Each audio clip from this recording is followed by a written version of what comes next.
नमस्कार मैत्रिणींनो, स्वागत आहे तुमचं माझ्या यूट्यूब चॅनलमध्ये।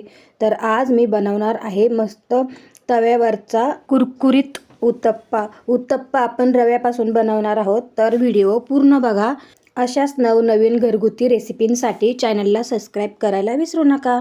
चला तर मग आपण साहित्य बघूया।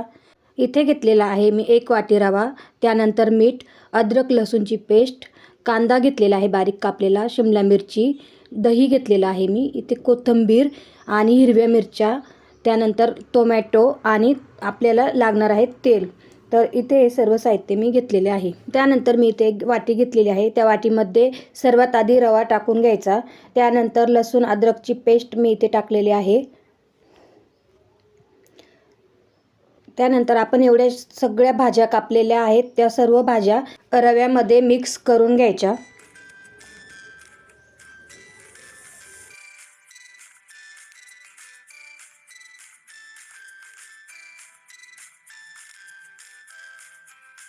इथे मी सर्व भाज्या रव्यामध्ये मिक्स करून घेतलेल्या आहेत। त्यानंतर आपण इथे टाकणार आहे चवीनुसार मीठ। त्यानंतर दही घेतलेले होते, ते दही त्यामध्ये टाकून घ्यायचे।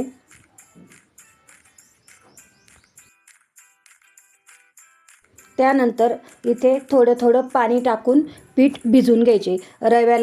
रवा भिजवण्यासाठी पाणी थोडे जास्तच लागते, त्यामुळे थोडे थोडे पाणी टाकून संपूर्ण रवा असा भिजवून घ्यायचा।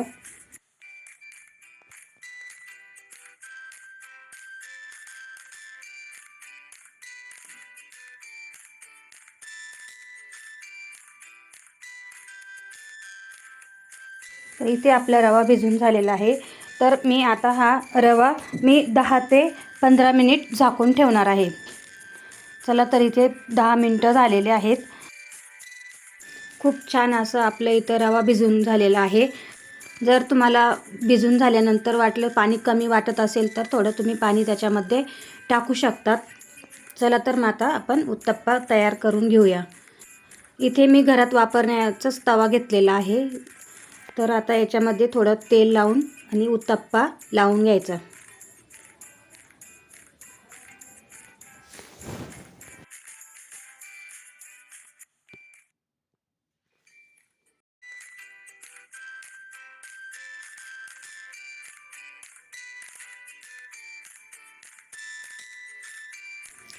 तर इथे आपला उत्तप्पा तयार झालेला आहे। त्यानंतर मी उत्तप्प्याला थोडे साईडनी तेल लावून घेणार आहे।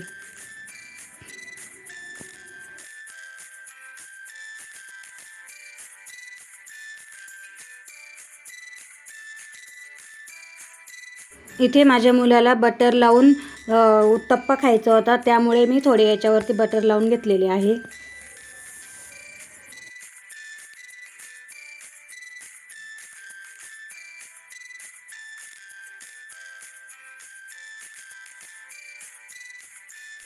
तर असा आपला हा उत्तप्पा तयार झालेला आहे।